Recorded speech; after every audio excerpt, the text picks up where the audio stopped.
Good morning and welcome to Breakthrough Meeting number 12. Today is day 79 of the 90-day Breakthrough Challenge.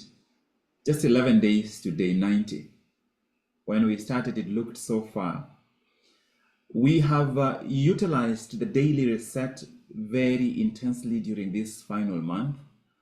Might you have missed any sessions? I would encourage you to keep watching the successive sessions, especially this last week when we went really deep into self-awareness. Some of the sessions were truly profound. I watched about 3 of them today, and I was taking notes, especially from the contributions of the participants. I would encourage you really strongly, find time to watch. They are all available on our YouTube channel. So yesterday, we went through a segment of Saturday, Reflection Saturday on weekend 1 as part of the 30-day program that Embody entails. We were only able to go up to question number 3. I wanted us to look at least one more question before we proceed with doing a series of hot seats. And so we're just going to go ahead, just as a recap for anybody who might have missed that quick intro. This book is Embody Shift Your Mindset in Just 30 Days. It is a 30-day process. Each day, each weekday, you have a different chapter to read. And some of the chapters that are included, especially for those of you who don't have a copy yet so that you understand, the first chapter is Embody Intentionality. Each of the chapters starts with the word embody. So embody intentionality is the first one. Let me read the first 5 chapters. Embody intentionality, embody resilience, embody authenticity, embody strategic living. The 5th chapter is embody active gratitude.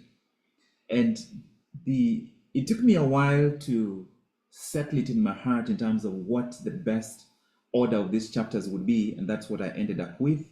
Week 2, you have embody daily alignment, embody active reflection, embody authentic fearlessness, embody active self-compassion.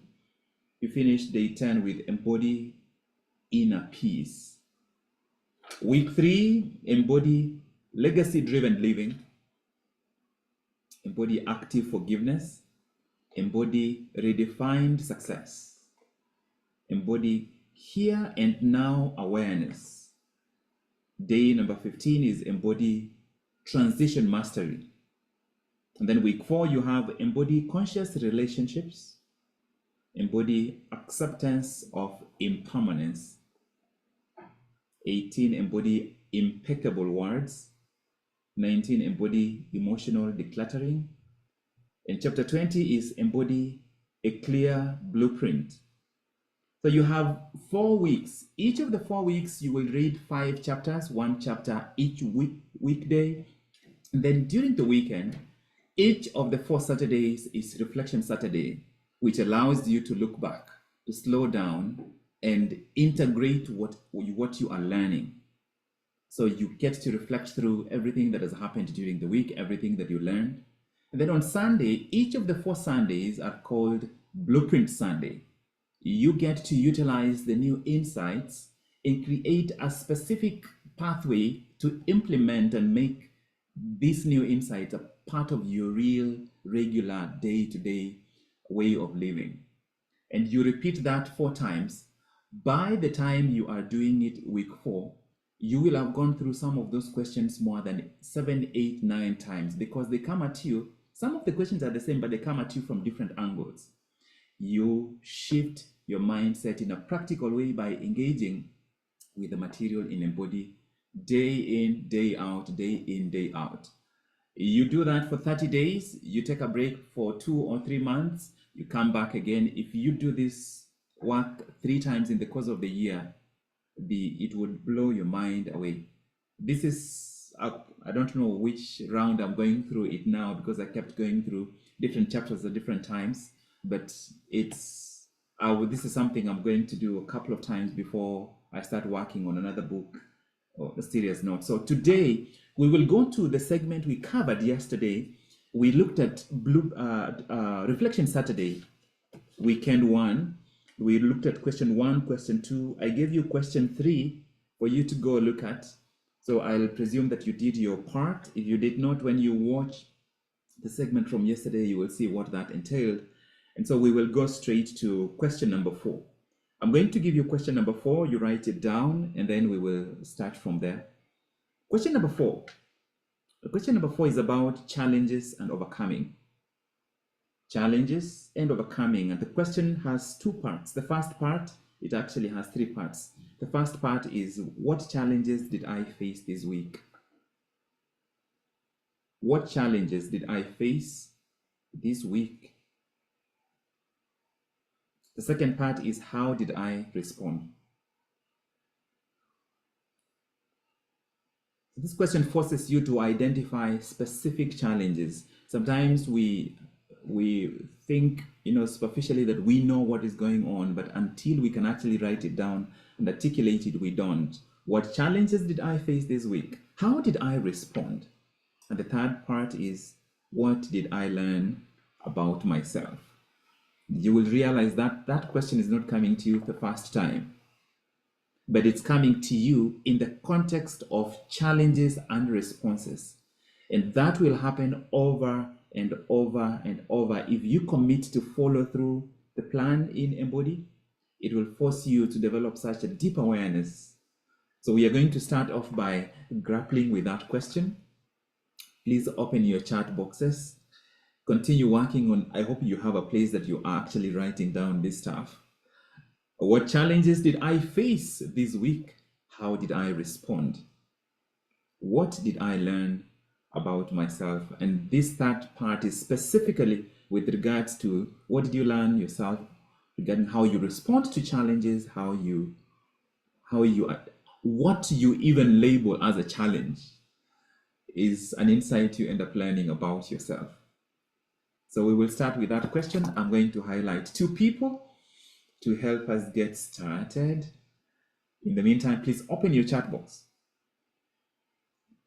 Isn't it one of the favorite things for you to hear from me? Open your chat box and put your reflection. I'm sure you are all excited.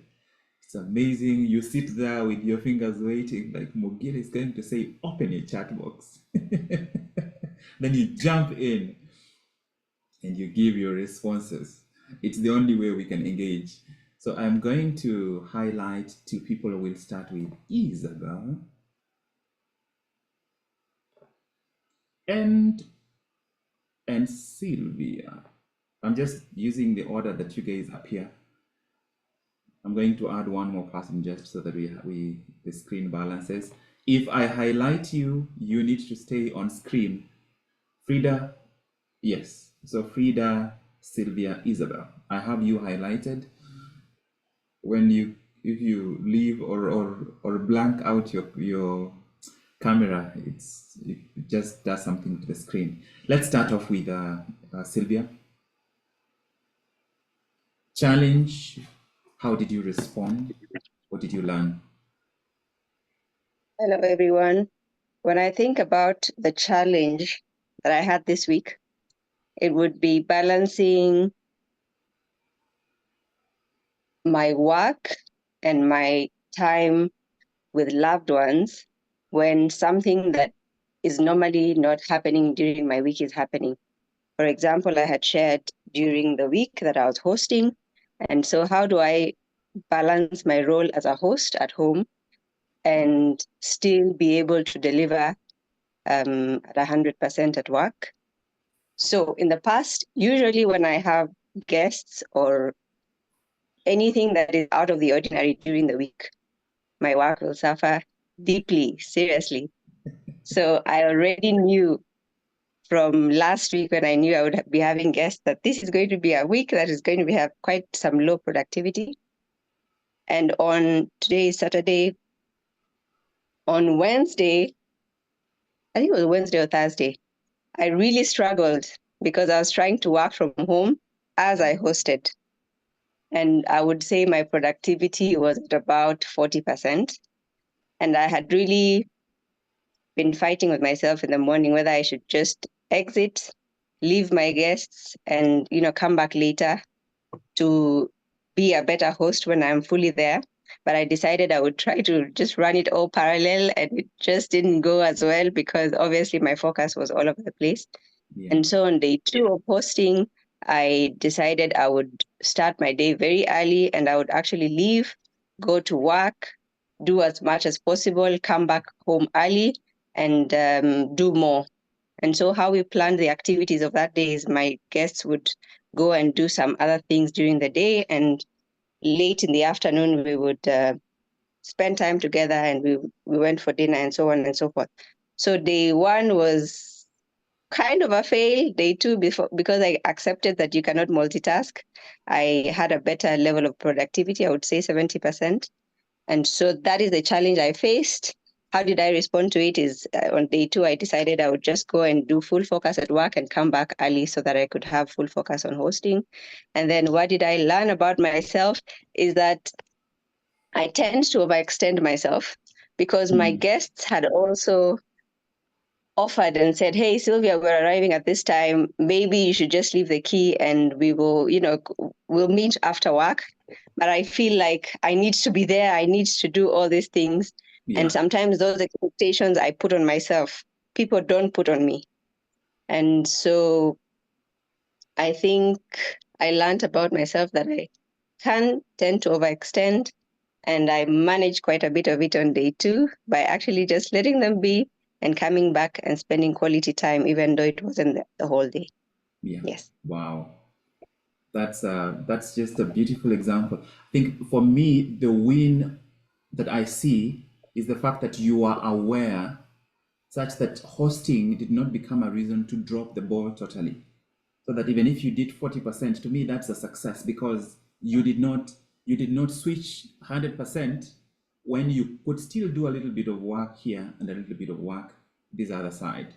The kind of business you are growing, it's when especially it's at its peak, it's going to require you almost all the time in one way or another. And so this will always keep happening. That's an amazing example. I'm not even going to say anything further. Let's hear from Isabel. Good morning. Yes, go Good ahead. night. Uh-huh. I'm just a twin with Sylvia because the challenge that I had this week, it is exactly the same thing. That I had to host some people from Mozambique, Yeah. and Sylvia, at least she managed to work 40%. Myself, I wasn't. I disjointed completely. Yeah. I was unable. I overwhelmed myself. I committed myself too much that even to come for the lesson was very difficult. The alarm would ring. I didn't hear it because I was really tired during all the week. Yeah. But I'm glad because although it happens, I have not been receiving people from my country for so long, but I enjoyed myself somehow.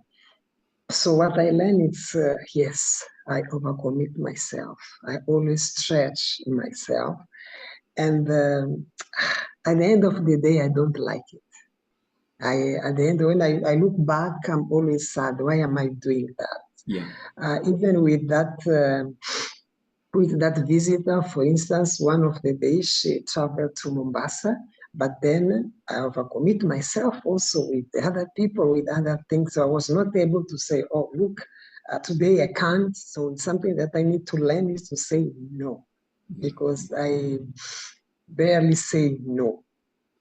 So I need to learn that. But what makes me to feel a little better is that even when I'm doing it, I'm aware that this is what I'm doing, it's wrong. It's not good for me. I need to change. It's only that I still didn't find a better way to just not do it. Sylvia, what question would you have for Isabel? And Isabel be thinking, what question would you have for Sylvia? How does she feel? What are they feeling? What comes in her mind? I want you to ask it directly. Okay. The person, yes. Okay. Yes. Mm-hmm. Yes. Yes, Sylvia. So when when you force yourself to serve your guests, how do you feel? What makes you to do that? So it's interesting that you asked this question, because as you were speaking, I was just thinking about how did I feel, and I said maybe this is what I should have included when I was speaking. Is that it started out as a bit apprehensive and worried that this would happen again. It always happens, and any little distraction will just throw me off. And it felt on day one daunting, that will I be able to really make this happen? But it was good because I was thinking about it in the morning and wondering, how will this go? How can I make it happen and all that? During the day, when my focus was all over the place, I felt bad. And at the end of the day, when I had very little productivity, I still felt bad that it was all over the place. On day two, when I decided, you know what, I'll focus on one thing and then I'll focus on the other thing. At the end of that day, I felt really good, because I knew life is going to always throw things at me, whether it's a guest that's coming in, whether it's family, whether it's all these things that are related to work. All the time I'm going to be juggling these balls. And so because I felt that day was a success, I didn't feel guilty. In the evening when I was spending time with them, it was I'm all here. There's nothing to think about. I'm not feeling bad about the 3 things that I haven't done. So it was very relaxing. I was there, present fully, and I felt like I had conquered on day 2. And so my question to you, Isabel, is how did you do you think, Isabel, that if you chose to focus on one at 100% and the other at 100%, you might be happier, even though it is less time but more quality on each?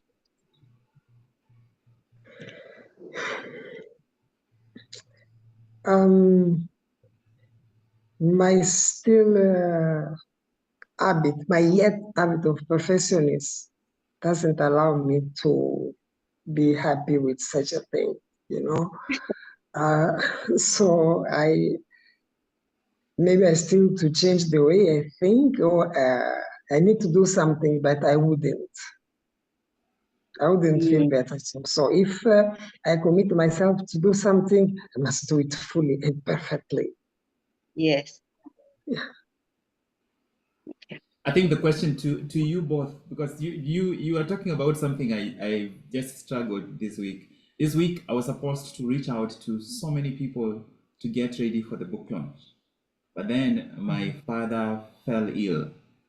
I am working full time. I have a parent to follow up and figure out what is going on, and I have House of Mastery stuff going on. I decided running the daily reset is enough. I'm going to narrow down to daily reset.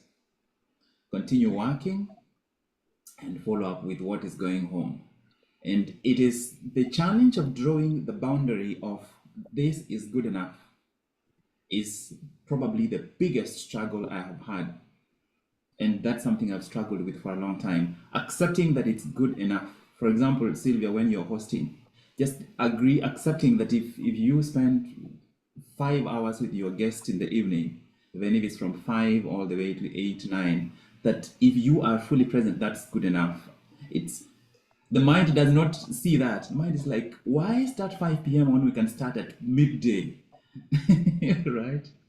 Drawing that boundary. So do you think in any way you face a similar challenge, that is Isabel and Sylvia? Might it be, I don't know, I'm asking you a question. Might it be a question of drawing that boundary, deciding what is good enough so that you don't aim for perfect where perfect is impossible, and deciding to draw boundaries such that this is going to be dedicated to this and I will do what I can, the best of my ability this side, and then I will do the best this side too. You can go in any order. Yes, absolutely. For me, I feel like it's a matter of you have to draw the boundaries, right? Because when I look at my family, especially who are working at, who are employed, for example, and when we have other family members coming in and visiting, usually they will have no choice, right? The timetable at work says, you can't say I have family traveling into the country and therefore give me the whole week off because they come here once in 3 years, you know? You don't do that. So it's just a reality of life, and that just because I'm an entrepreneur and I have a bit more flexibility with my time, it doesn't mean that I all the time have to be giving so much, because the work always suffers. The work always suffers. So I'm coming to accept that, one, people don't demand this of me. I always offer it. In fact, people are always encouraging me. Oh, are you okay? Are you sure you want to do this? And I'm saying, yes, I want to be here all week with you. And I don't want to miss this opportunity. But then now I'm becoming a bit more realistic. And I think it's an important line to draw. Thank you, Sylvia. Let's hear from Isabel. Yeah, I really struggle. I was, even my cousin, she was not, she was giving me space, you know, so that I can have my own time. But myself, I was just thinking, no, I'm the host. I'm the one who has to do that. So I felt that there's something that I need to do, but I was not able to do. So what I can learn is that I really need to be able to draw boundaries, because now that I have received that visitor, it's just a kind of another excuse. Because when I don't have a visitor, another thing, I will allow other people, you know, to interfere with what I have planned to do. If pastor will call me that, you know, there's someone that need to be counseled, and there's this and this and this, I will leave what I'm doing and I'll run to, you know, I have that huge, or that necessity, or that feeling that it's like I'm a doctor, you know, a medical doctor, that there is an emergency, I will run. So I tend to do that. So it's something that I needed to learn, is really to draw boundaries for my own good and also for my family, so that I will be able also to have a quality a time with my family, because I tend to be too busy that I don't have also time for my family. So it's something that I need to change. I need to think about. I need to learn. Yeah, it's this thing just affects that only the two of you. The rest of the people, the way I'm looking at their faces, this is not something that they can relate to. This is your unique problems. So thank you for sharing with us. If you can relate, put it in the chat. I can relate, and if you can't, just put an X. If you can relate. Are you serious, Spanish? You can relate? I'm surprised. Put it in the chat if you can relate. It's a unique problem. It's an Isab Sil or Sil Isab problem. But Vanis has joined. Let's see. Who else? Oh, it's Frida. Oh, that's so it's Frida and Vanis and Esther. That's it. All the other people. Oh, okay. So there are more people, right? I like what you both have said, and I hope everybody catches that. And I hope you are all, those who can relate, you're relating from the fact that most of the time, the boundaries that are weak, they're not weak because of other people. It's because we feel the pressure to perform. And let me not even go there where I wanted to go. Let's hear from Frida first. Frida, what's the challenge you faced? What did you learn about yourself? How did you respond? What did you learn about yourself? Morning, family. Do you have headphones on? No. Okay. Can you hear me? That's better. If there's anything blocking the mouthpiece, go ahead. Mine was more of a work challenge. Okay. I started the week with a list of what to do, but the the industry, I mean, we get support from the underwriters.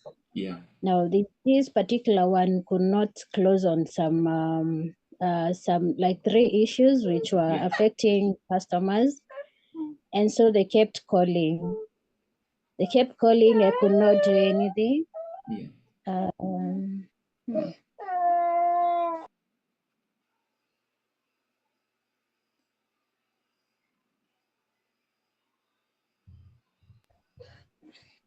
Sorry, Doc. So the customers kept calling. I could not close on what I wanted to close. And the 3 customers who are calling, these are just matters you need to click on system and close. So I called. At one point, they were not picking calls. I did emails. And so I decided to visit the actual locations. But good thing I was so calm and collected.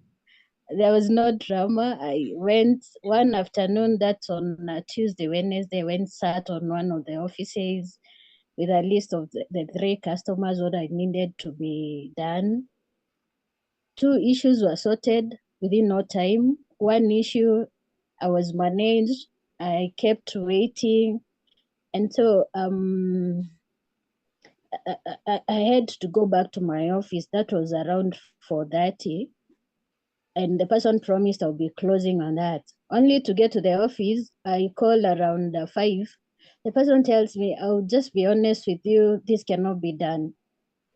The matter I'm talking of, it's a Comesa card.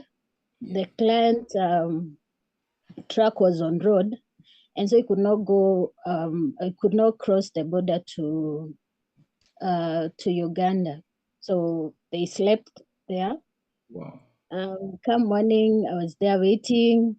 Up to 12 is when we were getting this Comesa card. And I had to manage the customer. That would mean I can't do much on my calls.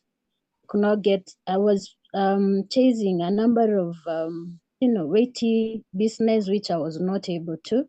Yeah. And at one point, the aggressive part of me rose. I had to call whoever needs to be called, the managers, the end office, whoever can pick my calls. You need to close on this. But my emotions were in place. So how I responded, the calls and the emails, and what I learned, I've gotten to a place where I treat customer matters with this high level of urgency, but unfortunately, the people I'm working with, they're yet to learn, and so Daddy, please. We can hear the customers. Just continue talking. Those are important And so, customers. yes. And so it was a learning experience for me. Yeah. It was. At one point I decided any business I'm forwarding to them, I'll be pulling reports, going to their offices and confirming they've booked on their side, because there's a likelihood of, being exposed in terms of risk. So it has been a learning I love it. experience. What you've finished with, that's a lesson. You've gone beyond insight. You have a practical lesson. You have a list of clients. You don't even wait. You on your way to the office, you pass through there. And yes, it's Frida. The time for this always comes. This is not evil. This is not always wrong. There are times when this needs to, to come. The people there, sometimes that's the only way at times people to see your passion, as long as you're doing it within control. If you're doing it because you want to get things to move, and you're not doing it as a response to purely what they are doing from the end. Thank you for sharing that experience. I think that closes for us that segment. What is, please put in the chat anything you picked from this segment. We've had these beautiful ladies. What did you pick from this segment? Frida, Sylvia, and Isabel. So everyone, put your one-liner takeaway from this segment of the hot seat as we move to the next question. What is your key takeaway from this? And I thank each one of the three of you. Thank you for those heartfelt reflections. I thought it was just Sylvia and Isabel who were struggling with boundaries. I realized that I am on that boat and many more people. We're going to have a couple more people. I'm going to get Grace.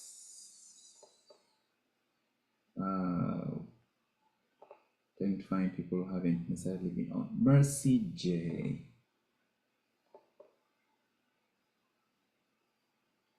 I'll go all the way to you.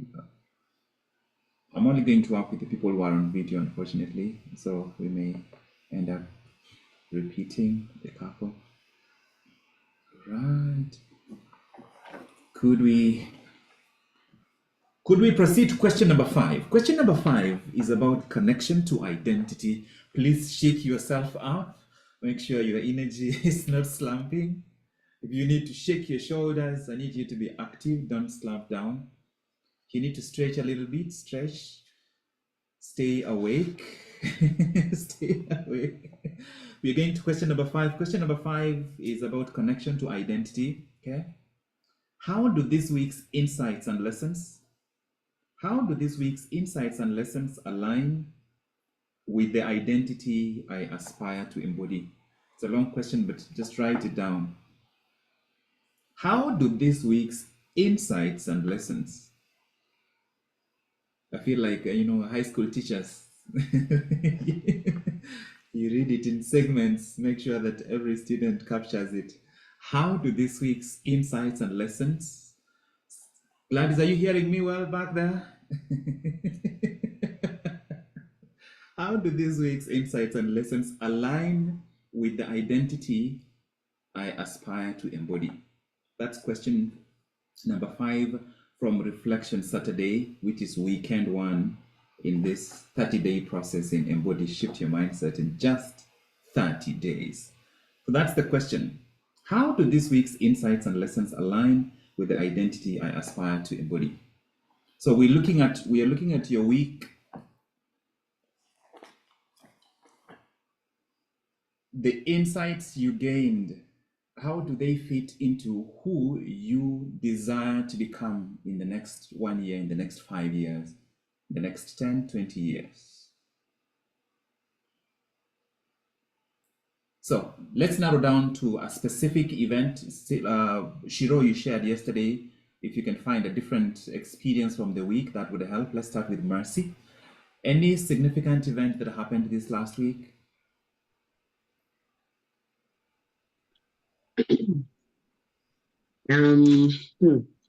So, okay, one I would like to highlight was there was more or less an appraisal from one of my clients. I also run my own business. I'm in marketing. So, one of the things I'd like to carry is,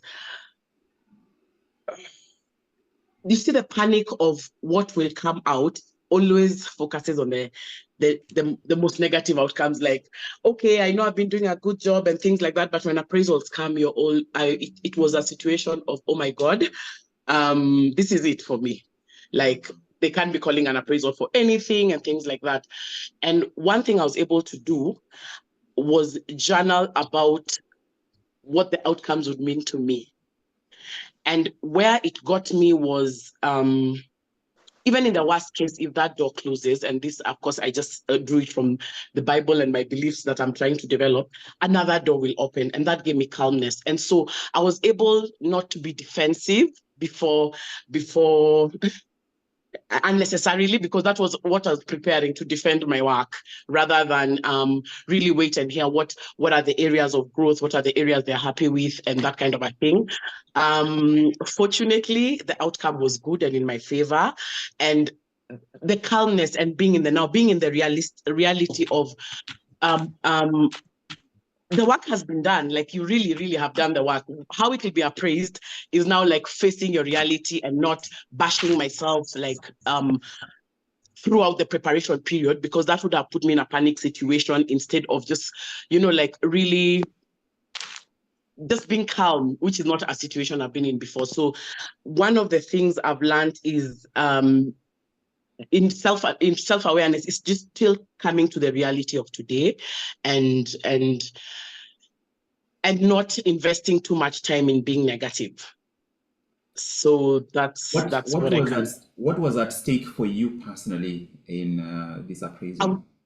This is one of my biggest clients. Okay. The only risk I was seeing is in case they're not happy with me, I'll lose that business. That would have impacted my life, my income life very significantly. So that is the impact to the income, but what is the impact on you? What is the implication? That I'm incompetent.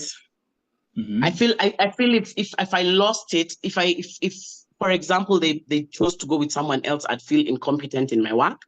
I would, at some point I was even thinking of now maybe it's time to relocate to another country. Like part of the things when I was planning for the appraisal was like, maybe I need to get my passport ready and bolt out of the country because it's time. This chapter is closed. So that's how I was feeling. And I feel like coming back to myself helped me calm down. Do you need, let me check. I think I have some moving companies in Nairobi. No. So that is the brain. So it's the being clear about what the personal consequence you're most afraid of is the fastest way to discovering how much your brain is lying to you about something that is totally unrelated. Totally unrelated.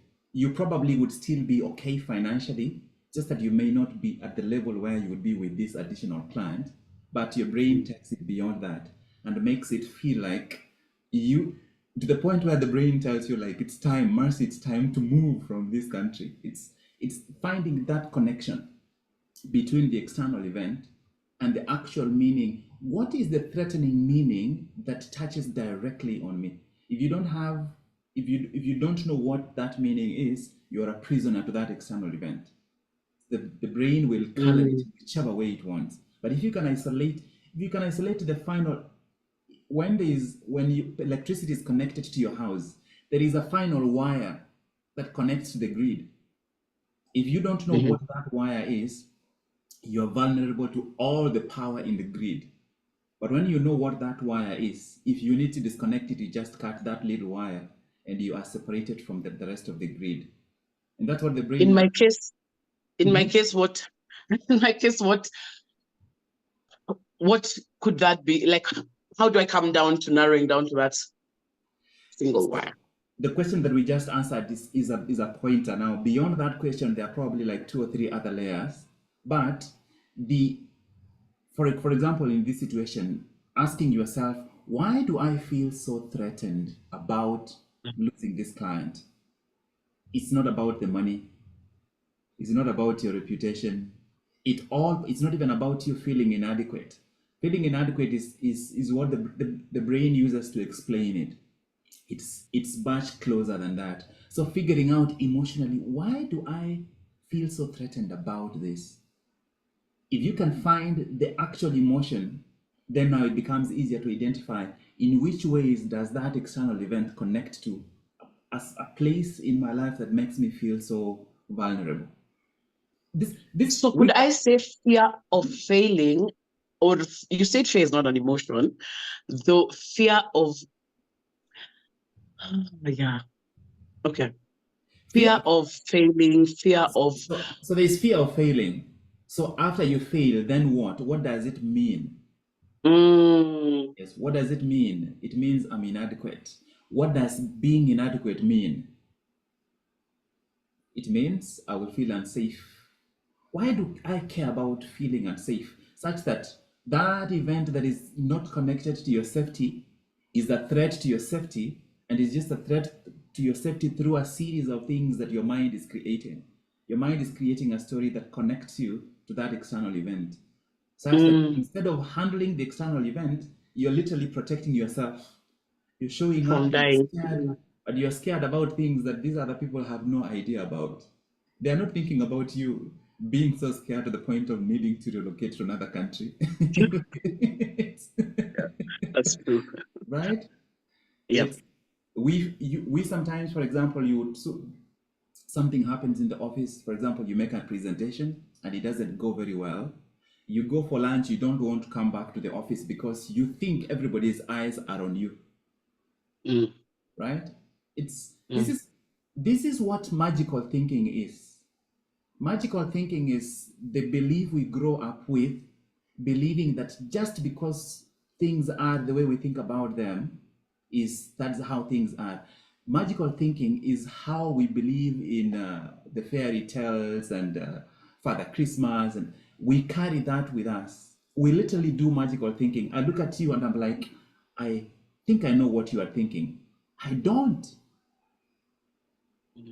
Sometimes we ascribe our emotions to other people's thoughts, which is purely magical thinking. And it's the brain needing to make sense of what is going on, creating stories which have emotional impact. We end up caught in those stories. So it's okay. Just one last question. So as you speak of that, and probably the feeling I was feeling is common in many situations. I'm trying to connect it to so many other things because that feeling is familiar, and it's a feeling of fear. So the questioning stages for myself. How do I go about them? Should I use somebody else? How do I go about that? Because there's a point where it's a block, actually, because there are moments I asked myself, so what would I feel? Like I was telling you, I journaled, what would be the worst case? And the only thing I kept thinking about is another door would open, that would close, that would open, meaning I'm also still ignoring the emotion.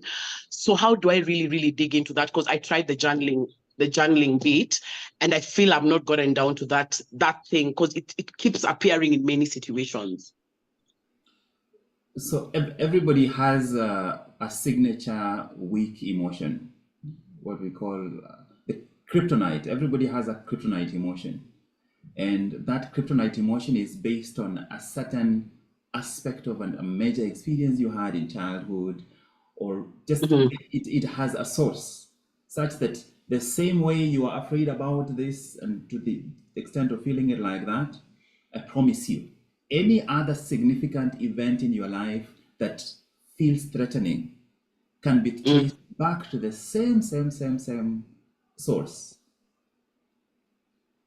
If you would tell me another significant event in your life and we try to trace it, we'll find it's originating from the same place. Okay. So you investigate what is going on, looking for meaning. What meaning am I ascribing to this thing that is making me feel the way I feel?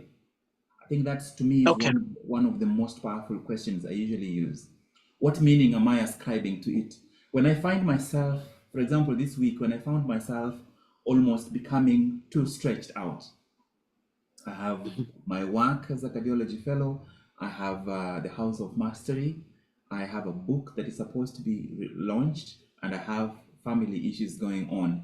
And I have the need to show up and do all these things. So the question is, what meaning am I ascribing? I'm ascribing the meaning that if I don't show up and do all these things, I will not feel adequate. I would feel like I'm falling short, right? And my brain loves to feel overwhelmed. I don't know about yours, but my brain loves to feel overwhelmed. It enjoys the feeling of being overwhelmed, but it finds it attractive, but it makes me feel bad when I feel overwhelmed. Right? There is a thrill I get from doing some things last minute when I'm really typing furiously and submit that report, which is something I've had to fight. It's my brain that's getting a jolt, So for me, asking the question about what meaning am I ascribing, and bringing that meaning as close as possible, until I finally come to the point where there is no other layer. At at the point where I am, there's no other layer. Usually it gives me clarity so that I can actually reframe the meaning and realize that I am choosing to take that external event and give it a meaning that is derived from the deepest emotion I feel right now. And that event has nothing to do with this emotion. This emotion is my choice. This emotion is my way of protecting myself. My brain is finding reasons almost to cover me up so that if something goes wrong, I can explain it and say, I feel so bad. I left the country because I lost a client. Almost lost that. So when it Yeah, happens, okay. you end up, the brain finds a way to kind of explain it in some logical way. Continue thinking about that. Let's hear from Shiro. Thank you for sharing that.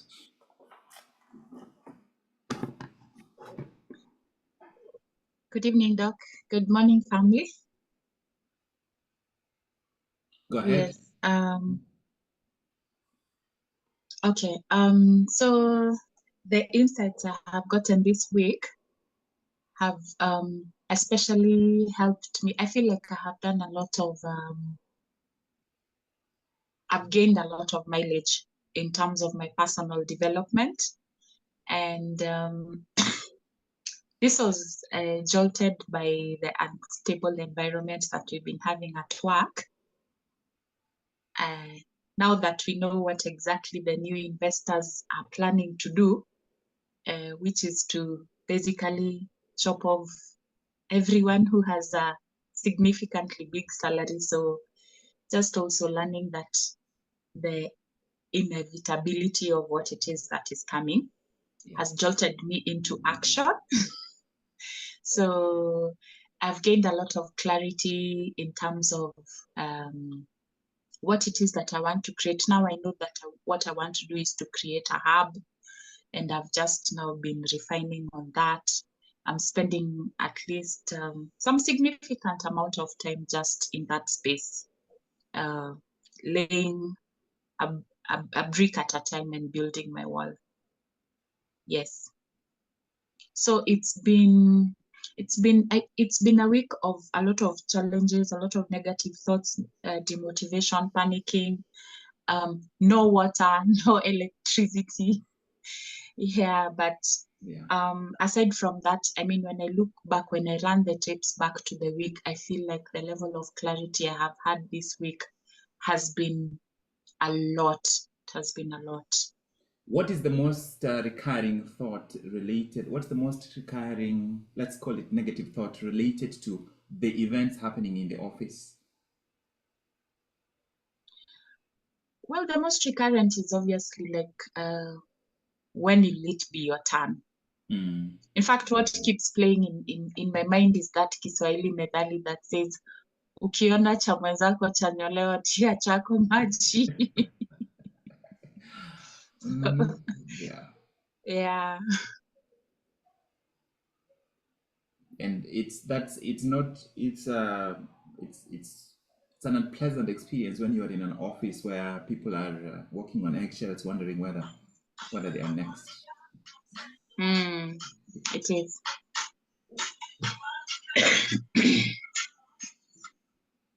Right? So you are working on this thing on the side, but any specific actions what are some of the stabilizing choices you have to make in the environment you're in? Yes, what I have done is I have also connected with a business coach to help me do that.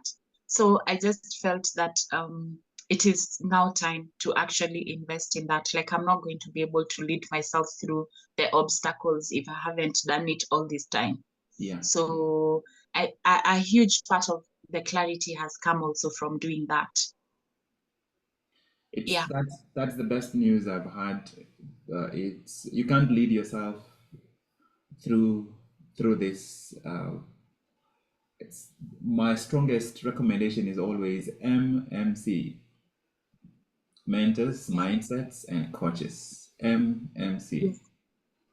Yes, and even just also being able to connect with people who are also in that same space, who are also in that same space where they want to start. And then it's comforting also to realize that the fears that I have are not unique to me, that it is also the same thing that many other people are also experiencing. Yeah, right. Thank you. Thank you so much. I don't think there's anything further for me to say. You have a coach. It's, Yes. yes, you have a specific coach for that specific thing. And the goal is for you to make as much advantage of it as you can, of the coach as you can. Thank you so much, Marcy and Shiro. Grace, you disappeared. Where are you?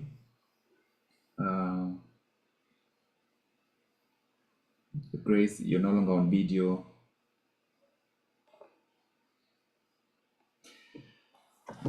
All right, I'm going to, this is where we are now. This is your 20 people in here. I am going to have you go for 15 minutes into breakout. Can I see in response to the chat box, have you found any, just I want to see yes or maybe, have you found anything valuable from just, and I'm hoping that you are engaged just yourself dealing with thoughts that are rising. So put the chat box, did you find value from those that quick hot seat section? Then I'm sending you guys to, I'm sending you to breakout rooms, right? I see a lot, I see yes. Great. So I would like you to carry the reflections that you have picked into the breakout rooms. There are 20 people here, so you will be 4 people in each room. When I send the link, please join the room you are assigned to. And the primary focus is for you to share very briefly, really briefly, your own experience, any specific experience and insights. In other words, quickly responding to those questions, and most importantly, capping it up with what has been your biggest takeaway from the segment that we've had. I would actually order it such that you start off by sharing your biggest takeaway. That's the biggest part, the biggest takeaway. And then the second part is for you to respond to either of the questions directly in the group. If you want the hot seat, focus on just sharing your biggest takeaway. You could ask the other people, if you have a question that you are asking yourself, ask the other people a question. So the takeaway is the bigger part, and then you can respond to one of the questions in the rooms. I'm hoping that that's clear. If anything is not clear, please let me know. Stay on, please go to your breakout room.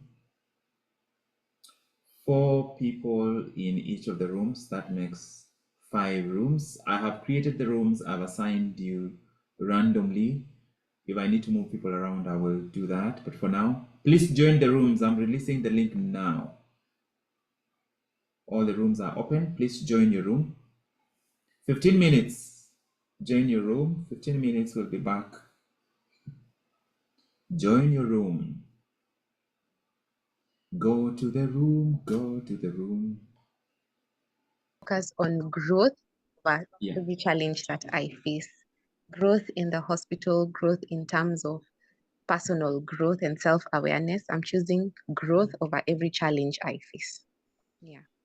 I love it. That's beautiful. So for you two, the main agreement as you go through this initial frustrating season is to remember it's nothing personal. It's a learning process. And I'm sure things will become so much better once the medical officer interns are posted. So I wish you both really, really well. Let's now have a really quick round robin. James, I wish you very well. Shalini, I wish you very well. This is an important step. Yeah. Let's have a quick round robin. I won't highlight anyone. I'm just going to ask for a quick reflections. Let's start off. Grace, let's start off with your reflection now that we were not able to do your hot seat. Yeah. Good morning, everyone. Thank you so much for the opportunity. Sorry, I was not able to share because of some network challenges. I got off video. Okay. Important for me this week on the challenges that I've gone through and how do I overcome them. Actually, my foundation on unwavering resilience was actually put to the test. This week I experienced it and I can speak about it. There's a project I'm pursuing personally and I'm also working there's a guy I was supposed to meet with, a technical person. He actually called me on Tuesday and he booked me in on Thursday. I agreed to it and I had to take a day off from work. But again, come that particular day, the guy didn't show up. He kept me waiting. I felt frustrated. It was a whole day wasted. And again, back in the office, there was such a huge backlog. That particular day, I had to trust and delegate my work, which I'm normally not comfortable with. I believe doing everything by myself. So I had several issues being put to test. Come the following day, I went back to work. Things were not done as I expected. This guy let me down. I felt frustrated. But again, my patience was put to the test, but I had to keep going. So I had to call the guy again. He booked me in and we met actually on yesterday in the evening, but for a few hours. But then you can be sure the quality of work done is not to my standard or expectations, but we had to proceed. So actually, it really hit me hard because I felt distractions are actually part of us, like we were sharing in the groups. They will always be there. You want to do this, but again, you're not able to achieve because of a few issues here and there. But thanks to me and my resilience. Yeah. Thank you. Great, thank you. That's frustrating, and that's definitely a test of your resilience. Let's hear from Mary Joy. Then next, Eunice. Then I will have a couple of the people who are off video. Good evening, Doc. Good morning, everyone. Thank you so much for the opportunity. Despite that I came a bit late, but one thing that I have been able to take in this session is unmasking the layers of fear. Like after I fear, why do I feel the way I feel after fearing? Like in the journey I'm pursuing, and for that week, the trainer who teaches me fashion decided to somehow also frustrate me in giving me what is not in line of what I'm doing. And so I had to tell him I work with plants, and before maybe I could not have done that. I could still have taken whatever he was bringing my way and do it anyway because repetition time. But this time round, I felt like I want to stick to what brought me here. And so even beside him frustrating me in the practical works, I did the theory part, and I try to even imagine me now being in the business, in my space of business, and how I would want to run it. And that gave me an insight of it is not about anybody else in this journey. It is about me. If I have you told us to imagine the ridiculous destiny that we have. So I looked at him and I thought he's a very small to dictate how I feel. And I was able to take the challenges head on. And yes, I can say I have built the inner person in a better way than I was before. So, and in this space, this morning I was able to now unmask the fears that I imagined, because I'm trying to settle myself in a place I can have continuous income, and there are some things I'm doing beside. And so I was able to focus it on myself, what does it mean to fear? After I fear that thing I feel, what does it make me feel? And this morning, I think I have a clear direction on where I'm going, and the clear direction of how I should act myself despite the external challenges. Thank you so much. Yeah, thank you, Mary Joy. That's a substantive reflection. Mary Joy, the space you are in, fashion, it's the space you are in. It's you are the only one who will limit yourself how far you can go. The space you are in, it's in the entire continent of Africa. The one person whose word you can't take to the bank is a tailor. That's known. No one can frustrate you like a tailor. So the bar is very low. The bar is very, very low. There are weddings every day. There are ratios every day. There is always something happening where people need outfits for. Don't wait till you have perfect outfits. Don't wait. Sure. Start finding clients. If you hear somebody has a wedding, just find one lady from that group and make for them a dress. Even if they're not on the line, just make for them a dress, and just really focus on beginning to deliver. Even if it's 2 3 dresses a month, just do something unique. You don't need to wait Sure. till you're a master. You start becoming a master. Master one dress. Someday you can become a master of the entire craft, but master one dress, master the next one, master the third one. These ladies you see here in this group, somebody's going to need a wedding dress within the next 2 to 3 months. 100%. Sure. There's no doubt. Right? It's master Yes, one yes. dress, then master the next one. Sometimes find ways, get the material, make a dress for somebody, and bless them, especially if you can find materials cheaply. If it's a good piece, that piece is going to be noticed by 5 6 other people. So the journey you are on, it will just be you limiting yourself. Let's hear from Eunice, and then I'll get maybe 1 or 2 people, because we are already almost at 40 minutes past. Good morning, everyone. Good evening, Doc. Do you have headphones? Do you mind try without headphones? Your volume is quite low. Can you hear me now? Yes. Okay. What I've picked from today's session is about disruptions. And as the hot seat sessions progressed, I could identify so much with what the ladies was talking about. And it happened to me this week. This is what I had planned to do and accomplish. Various tasks I had laid ahead of me. But it so happened every day I would get an interruption. I have planned to finish all these things, but even with my planning that I will do all these things I finish, I find I cannot finish because this and this is not available. This and this will not happen. That rolls over to Tuesday. Tuesday, I find myself again, I am still trying to accomplish a few things which are outside what I have planned to do. Then again on Thursday, I had to travel up country to attend a burial. So my whole week looked like it was all jangled up. Yeah. But then I remembered that I need to pick myself up. Even if things are not really going the way I'm planning, the way I want them to go, let me pick myself up. And yesterday I started picking myself up and trying to catch up with the things which I intended to do. I made some good progress yesterday. I'm not yet there, but working on it. Yeah. Wow, that's great. That's great. The awareness is a victory by itself. So thank you for sharing that. We haven't heard from Gladys. Now that you are on video, everyone else on video here has spoken. Let's hear from the one and only Gladys Nyambura Muhunyo, whom when it rains, she thinks she's the one doing it. Go ahead, Gladys. Incidentally, Doc, it's still raining, so my plants are safe.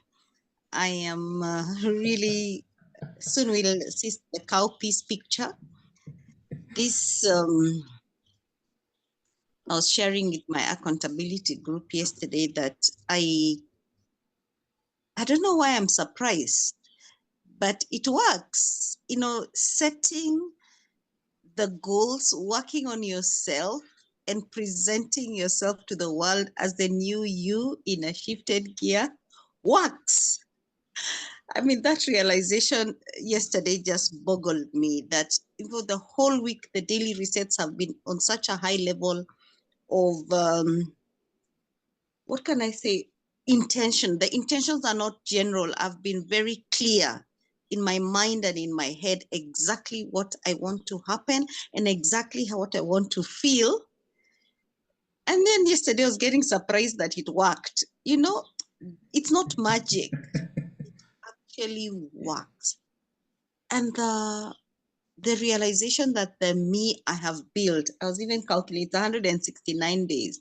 The me I have built now is so different from 2023. Yeah. And the people I'm serving are not surprised that I'm able to do the things I am. So why has it been surprising me?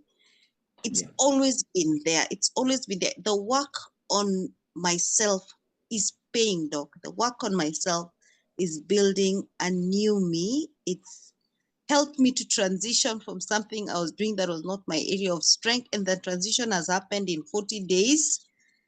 Those numbers are so clear to me. 40 days, 10 things to do, set them right. It works. It works. And it's not magic. Even though we lift it up in prayer, we still do the work and it happens. I'm so confident. I'm so confident. And I was just telling Isabel and the team, if you put in the work, not if, when you put in the work and you're committed to be very clear, even if the frustrations come, it will work. And I'm going strong on this. It works. Yeah, thank you. Thank you so much, Gladys. And that's not even 200 days. Now imagine 720 days of consistently doing this. 720 days. You have to go to the government and ask them to give you a new identity card so that you need a new passport so that you don't travel like the old one. And I know that from personal experience, the kind of transformation that can happen when you are intentional, when you intentionally do the work, it's almost miraculous. If you have a copy of this book, my encouragement for you is actually commit to going through it.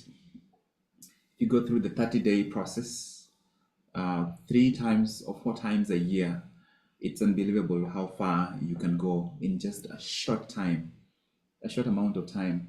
Because the trap is to presume that your transformation is going to come from significant experiences. That's a trap. Your transformation lies in the ordinary daily experiences, daily moments. That is where, if it's not present in your daily moments, it's not transformation. And this causes you to automatically start running the tapes of your life on an ongoing basis, and then utilize the insights and lessons you are picking to actually live each coming day differently, each coming week differently. That creates momentum that changes things in a significant way. Because of time, especially once you see Shiro in her limousine, then you know we are done with the meeting. Please remember to evaluate the meeting when I share the link and share your reflections in the WhatsApp group. I will see you Monday morning for the daily reset. I will see you Wednesday evening for the Shift Your Mindset Summit, and I will share those details. So we will have daily reset Monday, Tuesday, Thursday, and Friday. On Wednesday, there's no daily reset. It will be the Shift Your Mindset Summit in the evening. Continue doing what you can to keep growing, and look forward to see you on Monday. My name is Dr. Job Mogire from the House of Mastery.